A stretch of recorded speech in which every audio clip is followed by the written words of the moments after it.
जय श्री कृष्णा। राधे राधे दोस्तों ब्रह्मा जी ने अपनी ही पुत्री सरस्वती से विवाह क्यों किया, इस वीडियो में हम आपको यही बताने जा रहे हैं। तो वीडियो को बिना स्किप किए अंत तक जरूर देखिएगा। तो चलिए शुरू करते हैं। ब्रह्मा जी और सरस्वती की कहानी उस समय शुरू होती है जब सृष्टि की रचना हो रही थी। हिंदू ग्रंथ के मुताबिक सृष्टि की रचना ब्रह्मा जी के द्वारा की गई है और इस ब्रह्मांड के पालनकर्ता के रूप में हम भगवान विष्णु को जानते हैं। साथ ही भगवान शंकर को सृष्टि के संहारक के रूप में जानते हैं। मगर कमाल की बात है कि आपने पृथ्वी पर विष्णु और महेश के बहुत सारे मंदिर देखे होंगे, मगर आपने कभी भगवान ब्रह्मा का मंदिर नहीं देखा होगा। पूरी पृथ्वी पर भगवान ब्रह्मा की मूर्ति केवल भारत के पुष्कर जी में है। सरस्वती पुराण में भगवान ब्रह्मा और माता पार्वती के विवाह की बात लिखी हुई है। इस प्रसंग के मुताबिक जब भगवान ब्रह्मा सृष्टि का निर्माण कर रहे थे तो सृष्टि के निर्माण को आगे जारी रखने के लिए ज्ञान की आवश्यकता थी। इस वजह से अपने मन से उन्होंने माता सरस्वती का निर्माण किया। सरस्वती की कोई माँ नहीं थी, उनका जन्म भगवान ब्रह्मा के मन से हुआ है। सरस्वती को ज्ञान की देवी के रूप में जाना जाता है। भगवान ब्रह्मा ने सरस्वती के साथ साथ सृष्टि का निर्माण किया और सृष्टि के अलग अलग जीव जंतु, पहाड़, जंगल, नदी आदि का निर्माण किया। इस निर्माण प्रक्रिया के दौरान भगवान ब्रह्मा देवी सरस्वती के रूप से आकर्षित हो गए। माता सरस्वती ज्ञान की देवी होने के साथ साथ रूप में भी बहुत आकर्षक थी, मगर सरस्वती का जन्म ब्रह्मा से हुआ है। इस वजह से जब भगवान ब्रह्मा सरस्वती की तरफ मोहित हो गए तब देवलोक में उनकी बहुत निंदा हुई। हालांकि इन सब के बावजूद ब्रह्मा ने सरस्वती से विवाह किया और लगभग 100 साल तक पृथ्वी पर जंगल में निवास किया। पृथ्वी पर सरस्वती के साथ ब्रह्मा जब निवास कर रहे थे तब उन दोनों के जरिए मनु नाम के पुत्र का जन्म हुआ। आगे चलकर मनु की संतानें ही मनुष्य जाति के पनपने का कारण बनी। भगवान ब्रह्मा के इस व्यवहार के कारण देवलोक में यह निश्चय किया गया कि भगवान ब्रह्मा की पूजा नहीं की जाएगी। आइए अब जानते हैं कि सरस्वती ने ब्रह्मा जी को श्राप क्यों दिया। सरस्वती पुराण में बताया गया है कि भगवान ब्रह्मा ने सरस्वती को अपने मन से उत्पन्न किया था और माता सरस्वती की खूबसूरती पर मोहित हो गए थे। जब माता सरस्वती इस बात को समझ गई तब भगवान ब्रह्मा की नज़र से बचने के लिए वो रूप बदलकर धरती पर आ गई। मगर ब्रह्मा जी ने हार नहीं मानी और माता सरस्वती को खोज निकाला। भगवान ब्रह्मा माता सरस्वती के साथ शारीरिक संबंध बनाना चाहते थे और सरस्वती इसके लिए तैयार नहीं थी। सरस्वती ने ब्रह्मा को श्राप दिया था कि धरती का निर्माण करने के बावजूद धरती पर आपकी कभी पूजा नहीं होगी। आइए अब जानते हैं ब्रह्मा और सरस्वती का क्या संबंध है। ब्रह्मा और सरस्वती दोनों ही हिंदू धर्म में बहुत ही महत्वपूर्ण देवी देवता के रूप में पूजे जाते हैं।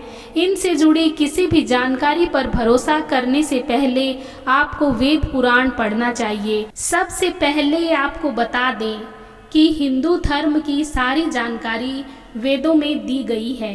हिंदू धर्म वेद से शुरू होता है।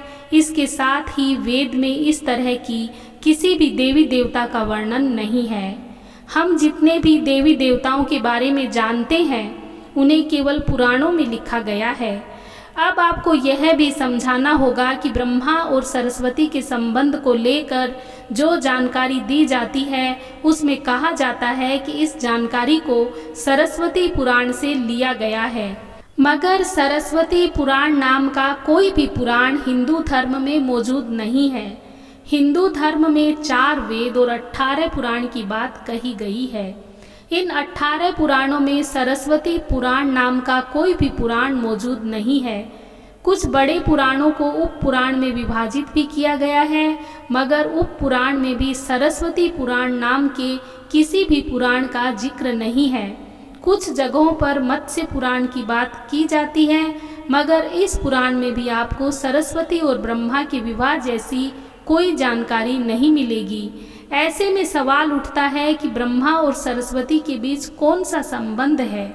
इसके लिए आपको समझना होगा कि ब्रह्मा ने सृष्टि का निर्माण किया, अर्थात जब भगवान ब्रह्मा इस सृष्टि का निर्माण करने बैठे तब विष्णु और महेश के अलावा कुछ भी इस दुनिया में मौजूद नहीं था। ऐसे में अगर उन्हें सृष्टि को आगे चलाने के लिए किसी भी पुरुष और स्त्री की आवश्यकता होगी तो उन्हें अपने मन से उसकी रचना करनी होगी। इसी वजह से भगवान ब्रह्मा ने माता सरस्वती, नारद, मनु, जामवंत, सनक, सनंदन, सनातन, सनत कुमार, भृगु एवं अत्रि का जन्म अपने मन से किया और पृथ्वी को आगे संचालित करने के लिए धरती पर भेजा। इस पृथ्वी पर ज्ञान के संतुलन को बनाए रखने के लिए उन्होंने माता सरस्वती को अपने साथ रखा और साथ रहने वाली स्त्री को पत्नी का दर्जा दे दिया गया। अब जानते हैं कि सरस्वती ब्रह्मा की पत्नी है या बेटी। अगर ब्रह्मांड में मौजूद हर चीज की रचना भगवान ब्रह्मा ने की है तो बेटी हो या पत्नी, दोनों की ही रचना भगवान ब्रह्मा के ही द्वारा संभव थी। भगवान ब्रह्मा को अगर किसी के साथ विवाह करना था तो इसके लिए भी उन्हें किसी का निर्माण अपने मन से ही करना पड़ता और इसके लिए मन से उत्पन्न होने के कारण उनका रिश्ता बेटी की तरह भी लगाया जाता है। हालांकि सृष्टि का निर्माण होने के बाद अलग अलग घटनाओं के कारण ब्रह्मा जी का विवाह 5 बार हुआ। इस वजह से उनकी कुल 5 पत्नियां थी, जिनमें सरस्वती, सावित्री, गायत्री, श्रद्धा और मेधा थी। आइए अब जानते हैं कि ब्रह्मा जी की पूजा क्यों नहीं होती। इस पृथ्वी पर आपने अक्सर भगवान विष्णु या भगवान शंकर के मंदिर को देखा होगा। आपने कभी भी भगवान ब्रह्मा के मंदिर को नहीं देखा। आपको बता दें कि राजस्थान के पुष्कर जी में भगवान ब्रह्मा का एक मंदिर है। वह मंदिर 3 झीलों से घिरा हुआ है। प्रचलित कथा के मुताबिक सृष्टि का निर्माण करने के बाद वज्रनाश नाम के एक राक्षस ने धरती पर खूब उत्पात मचाया था। जब इस राक्षस ने भगवान ब्रह्मा के साथ दुर्व्यवहार शुरू कर दिया तब ब्रह्मा जी ने वज्रनाश का वध कर दिया और इस दौरान उनके कमल के 3 टुकड़े धरती पर आकर गिरे, जिससे बड़े बड़े झील बन गए। आज यह स्थान भारत के पुष्कर नाम के इलाके में है और उन 3 झीलों को व्याष्ठा, मध्य और कनिष्ठ पुष्कर के नाम से जाना जाता है। इन झीलों के निर्माण के कारण वहां पर एक यज्ञ करवाने का निश्चय किया गया। इस यज्ञ में साक्षात भगवान ब्रह्मा बैठने आए थे, मगर एक यज्ञ या पूजा पाठ में पति पत्नी को एक साथ बैठना होता है। उस समय भगवान ब्रह्मा की पत्नी सावित्री थी, मगर उन्हें आने में काफी विलंब हो रहा था।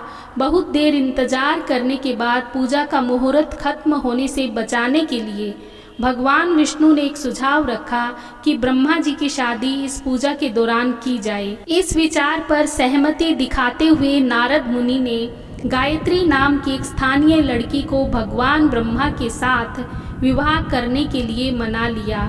जब इन दोनों का विवाह हुआ और यज्ञ में भगवान ब्रह्मा ने गायत्री के साथ बैठकर पूजा को संपन्न किया, तभी वहां माता सावित्री आ गई और वह पूरी गतिविधि पर खूब क्रोधित हुई। उन्होंने इस क्रोध में आकर भगवान ब्रह्मा को श्राप दिया कि धरती पर उनकी पूजा कभी नहीं की जाएगी। इसके बाद उन्होंने नारद को शादी के लिए लड़की खोजकर लाने के कारण श्राप दिया कि नारद आजीवन कुंवारे रहेंगे। जब माता सावित्री को पता चला कि यह विचार भगवान विष्णु ने प्रकट किया था तो उनके श्राप से वह भी नहीं बच पाई। माता सावित्री ने भगवान विष्णु को श्राप दिया कि वह अपनी पत्नी के वियोग में तड़पेंगे। इसी श्राप के कारण राम अवतार में भगवान विष्णु को माता सीता से बिछुड़ने का दुख भोगना पड़ा था। इसके बाद जब माता सावित्री का क्रोध कुछ कम हुआ तब उन्होंने भगवान ब्रह्मा पर दया दिखाते हुए कहा कि उनकी पूजा धरती पर केवल एक जगह इस पुष्कर में ही हो सकती है। इसके बाद भगवान ब्रह्मा के इस व्यवहार से आहत होकर वह पुष्कर के समीप रत्नागिरी नाम के पहाड़ पर चली गई और हमेशा के लिए तपस्या में लीन हो गई। आज भी रत्नागिरी पहाड़ पर माता सावित्री का मंदिर है और उसके ठीक नीचे 3 झील के बीच बसा पुष्कर का ब्रह्मा मंदिर मौजूद है। इतिहासकारों के मुताबिक आचार्य शंकराचार्य के द्वारा सन 711 में यहाँ भगवान ब्रह्मा की मूर्ति की स्थापना की गई थी। उससे पहले यहाँ बिना मूर्ति की ही पूजा होती थी। हाँ तो दोस्तों, आपको आज का वीडियो कैसा लगा कमेंट करके ज़रूर बताइए। यदि वीडियो पसंद आया हो तो लाइक और शेयर कर दीजिए। चैनल पर नए हैं तो प्लीज़ मेरे चैनल को सब्सक्राइब कर दीजिए। जय श्री कृष्णा, राधे राधे, धन्यवाद।